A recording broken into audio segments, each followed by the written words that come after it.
Buenas a todos. Vamos con la terminación de La Ley de la Victoria, este libro tan importante, o por lo menos a mí me lo está pareciendo importante e interesante. Y bueno, aquí nos habla de lo que hacía Churchill, ¿no? Cómo no aceptaba nada menos de lo que él pensaba que era la victoria, ¿no? Y cuando daba el discurso nos viene a decir que estuvo preparando mucho tiempo al pueblo británico hasta que consiguió lo que quería, que era, bueno, pues vencer a Hitler, y para eso tuvo que trabajarlo durante tiempo, algunos años incluso haciendo cosas que no le gustaban.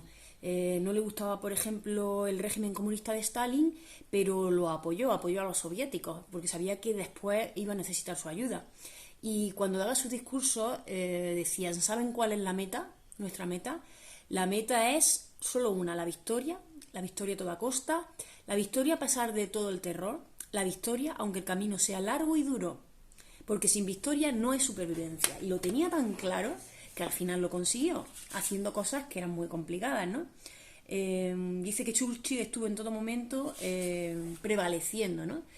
Hizo el acuerdo con Stalin a pesar de que no le gustaba el régimen comunista, entabló relaciones personales con el presidente estadounidense Franklin Roosevelt, y a pesar de que Roosevelt no quería participar en la guerra ni nada, él iba con la idea de convertir esa relación personal en una alianza de guerra, ¿no? Para cuando llegara el momento necesario.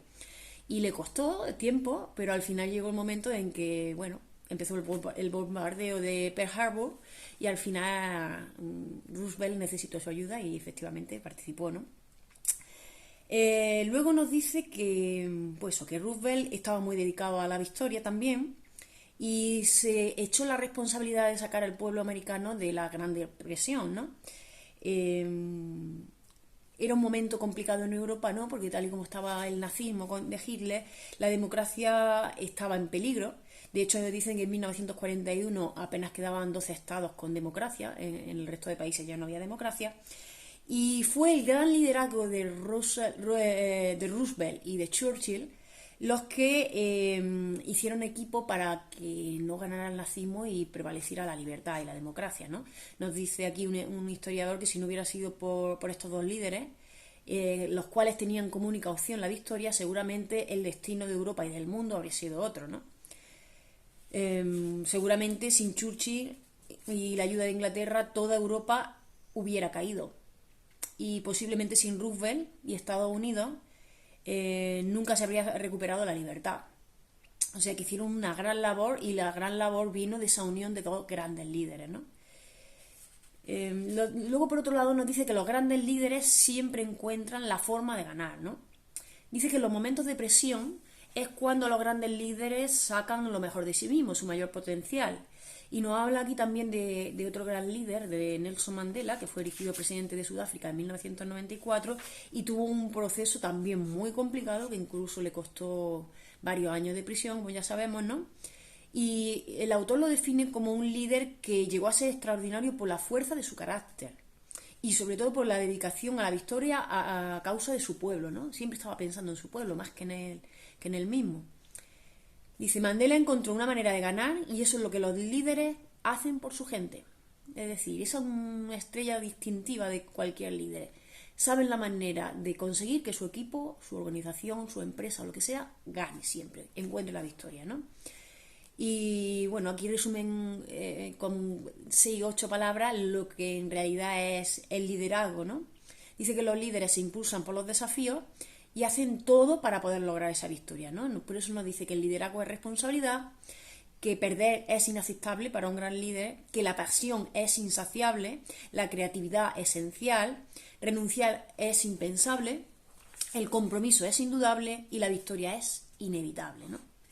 No se percibe otra opción que la victoria y el ganar. Y nos habla que también es muy aplicable a los deportes, ¿no? Nos habla especialmente de Michael Jordan en el ámbito del baloncesto como uno de los mayores líderes deportivos, ¿no? Aunque mucha gente a lo mejor no lo haya percibido así. Mucha gente lo ha etiquetado como una persona muy talentosa, con unos dones innatos, pero sí, bueno, la tenacidad y la pasión de Jordan para la victoria eran algo que lo definían, ¿no? Pero como jugador profesional, a pesar de que al principio era así, para ganar utilizaba mucho su talento y su esfuerzo personal. Conforme fueron pasando los años, se dio cuenta que había que prestarle más atención a ser un buen líder y ayudar a todo el equipo para ganar, ¿no? Y eso es lo que lo distinguió, y lo distinguió a él y a muchos otros jugadores de baloncesto, de fútbol americano, de muchos. Nos habla de Magic Johnson, de Larry Bird, nos habla en el fútbol americano de John Elway, de Pelé en el fútbol. Todos ellos se distinguían por esa ley de la victoria, porque no había otra opción que ganar y hacían que su equipo ganara con su liderazgo, ¿no? Muchas veces no era que encestaran en la pelota, sino que motivaran o inspiraran al resto de sus compañeros para ganar. Y para terminar este capítulo, bueno, la parte que me ha tocado a mí del capítulo, habla de los 3 componentes o ingredientes para la victoria. Dice que sin ellos es imposible conseguirla. El primero de ellos es la unidad de visión. Es decir, si un equipo no tiene claridad de qué es lo que quiere conseguir y qué estrategia va a seguir, si no hay unidad de visión, no se puede conseguir. Y nos pone un ejemplo de cuando él era joven y jugaban en un equipo de baloncesto, que como estaban divididos sus compañeros, al final perdieron. Y por muy buenos que sean, si no hay unidad, si no hay claridad de visión, lo normal es que no se llegue a ningún puerto. Por eso es tan importante lo de planificar y tener claridad, de saber exactamente lo que uno quiere, con detalle, con precisión. En segundo lugar, el segundo componente de la victoria es la diversidad de destrezas.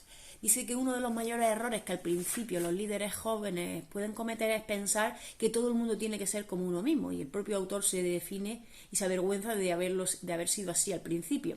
Pensaba que todo el mundo tenía que ser como él, y cuando fue madurando como líder se dio cuenta de que no, de que necesitaba otras personas con otras actitudes, con otras cualidades que él no tenía, pero que eran necesarias para llegar al fin, ¿no? Para tener un gran liderazgo, ¿no?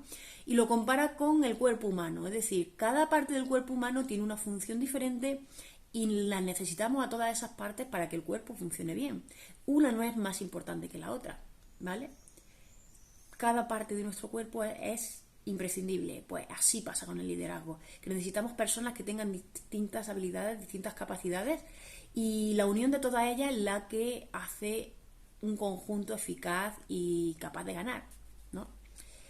Nos pone ejemplos, ¿no? De una empresa, si en una empresa solo hubiera vendedores y no hubiera contadores, no hubiera personas que producen, sería un fracaso, ¿no? Y se puede aplicar al ámbito de la empresa, al ámbito deportivo, al ámbito de cualquier organización, siempre funciona igual. Necesitamos personas con distintas destrezas y habilidades.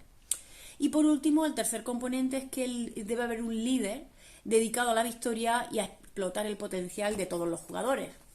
Si tienes claridad de visión y tienes personas con distintas destrezas, pero no hay alguien que dirija, inspire y motive, difícilmente se conseguirá el resultado de la victoria. Así que es necesario esa persona que es el nexo de unión entre los otros 2 componentes, y se necesita que un líder imparta la motivación, otorgue los poderes y la dirección necesaria para ganar. Y con esto termino mi parte. Súper interesante estos 3 componentes de la victoria, y nada, vamos a seguir con el libro porque la verdad que no se cansa uno de leer capítulo tras capítulo, ¿no? Pues nada, espero que estéis teniendo una excelente semana y a seguir así. Nos vemos.